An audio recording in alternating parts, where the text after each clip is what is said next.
Good morning everyone and mabuhay.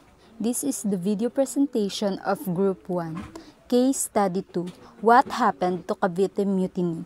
Cavite Mutiny, January 20, 1872, brief uprising of 200 Filipino troops and workers at the Cavite Arsenal, which became the excuse for Spanish repression of the embryonic Philippine nationalist movement. Ironically, the harsh reaction of the Spanish authorities served ultimately to promote the nationalist cause. The mutiny was quickly crushed by the Spanish regime under the reactionary governor Rafael de Izquierdo, magnified the incident and used it as an excuse to clamp down on those Filipinos who had been calling for governmental reform. A number of Filipino intellectuals were seized and accused of complicity with the mutineers. After a brief trial, the three priests, Jose Burgos, Jacinto Zamora, and Mariano Gomez, were publicly executed. The three subsequently became the martyrs to the cause of Philippine independence. So the Cavite Mutiny was a small uprising of Filipino soldiers and workers at the Cavite Arsenal. Spanish Governor Rafael de Izquierdo used this as a pretext to brutally suppress Filipino calls for reform.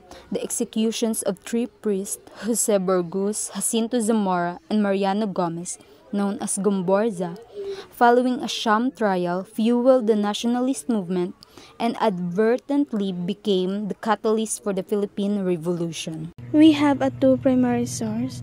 First, excerpt from Montero's account of the Cavite Mutiny.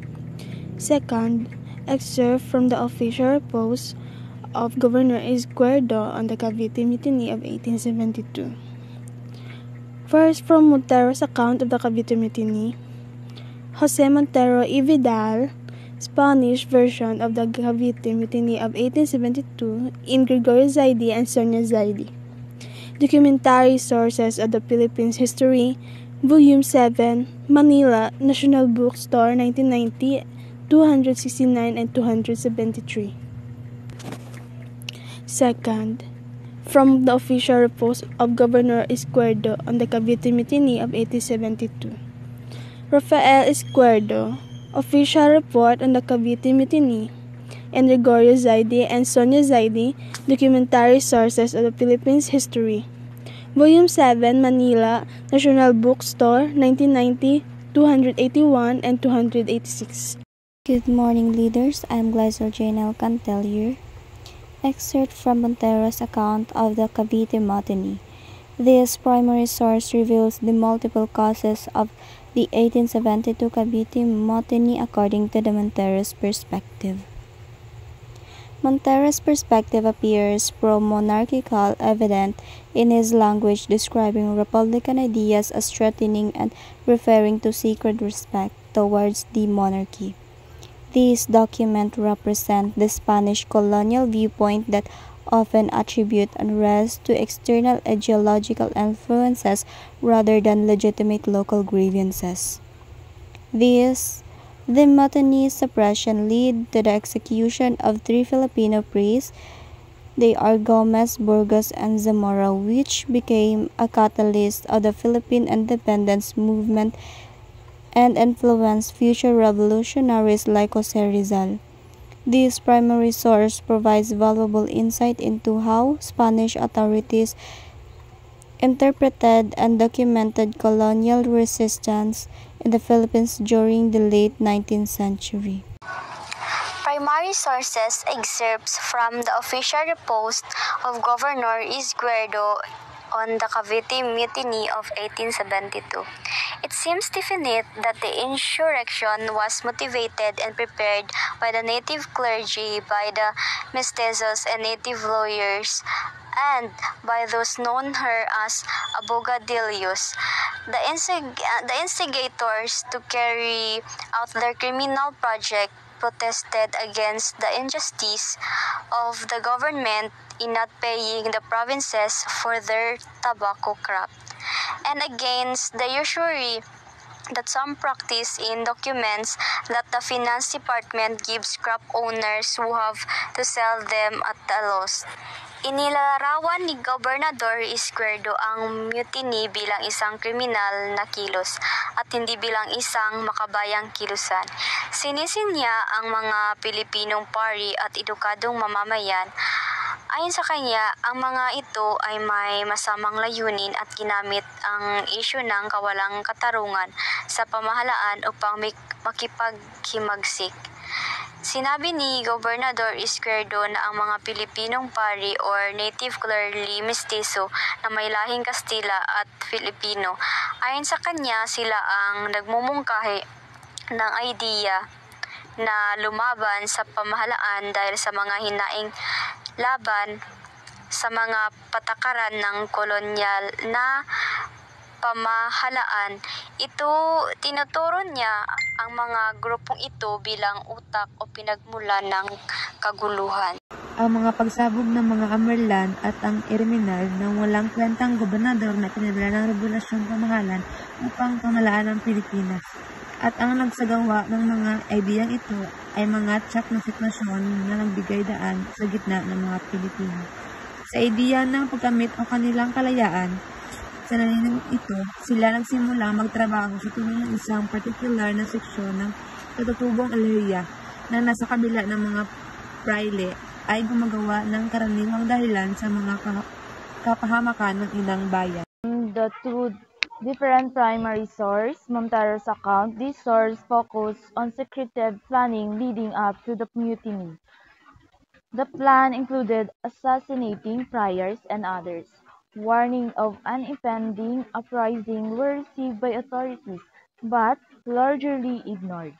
The mutiny was organized by prominent figures including D. Joaquin Pardo de Tavera and Jacinto Zamora, with the Bacoor Courage playing a crucial role. Zamora energetic personality and wealth significantly contribute to the movement's success. Izquierdo's report. This report emphasized the political motivation behind the mutiny, framing it as an attempt to overthrow the Spanish government. Abolition of privilege. The removal of certain privilege enjoyed by the Cavite arsenal workers, exemption from tribute and forced labor, is presented as a primary cause. Izquierdo's account portrays the native clergy as conspiring and supporting the rebels out of spite towards the Spanish friars. The report alleges that rebels aimed to replace the Spanish government with a new leader, or called Hari, specifically Fathers Burgos and Zamora. The native clergy attract supporters with promises of divine support and material reward. Extract from official reports of Governor Izquierdo on Cavite Mutiny of 1872. It talks about the 1872 Cavite Mutiny. According to Spanish account, was premeditated conspiracy involving educated Filipinos in Manila and Cavite. The plan was to eliminate high-ranking Spanish officials and friars. A fireworks display during a religious festival was misinterpreted as the signal to begin the attack. The mutiny led by Sergeant Lamadrid was quickly suppressed due to lack of support from Manaleños. Conclusion. According to the findings of Jose Montero y Vidal account, it can be concluded that the Cavite Mutiny is an aim to a native to abolish the Spanish government in the Philippines due to removal of privilege enjoyed by the laborers of the Cavite Arsenal, such exemption from the tribute and forced labor. The Democratic and Republican book and pamphlets, the speeches and preaching of the apostles of these new ideas in Spain, and the outbursts of the American public and the cruel policies of the insensitive governor whom the reigning government sent to govern the country. Filipinos put in action these ideas were the occurring condition which gave rise to the idea of achieving their independence.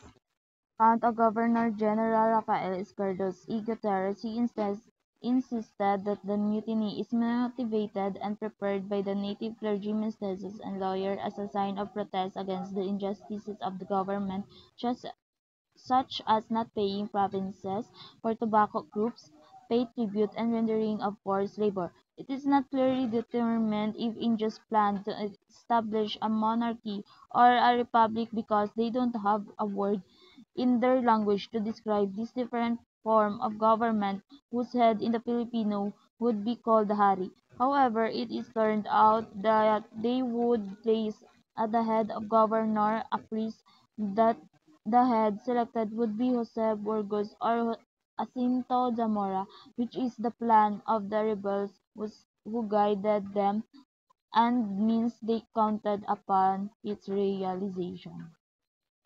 Cavite Mutiny remains a complex and controversial event. While the Spanish account presents a narrative of planned rebellion, Filipino accounts highlight the rule and just colonial policies in triggering the uprising. The differing perspective underscore the importance of critically examining historical narratives and considering multiple viewpoints to gain comprehensive understanding of the past. The execution of Gomburza, regardless of the actual events of mutiny, become powerful symbol as a Filipino resistance and a catalyst for the growing nationalist movement.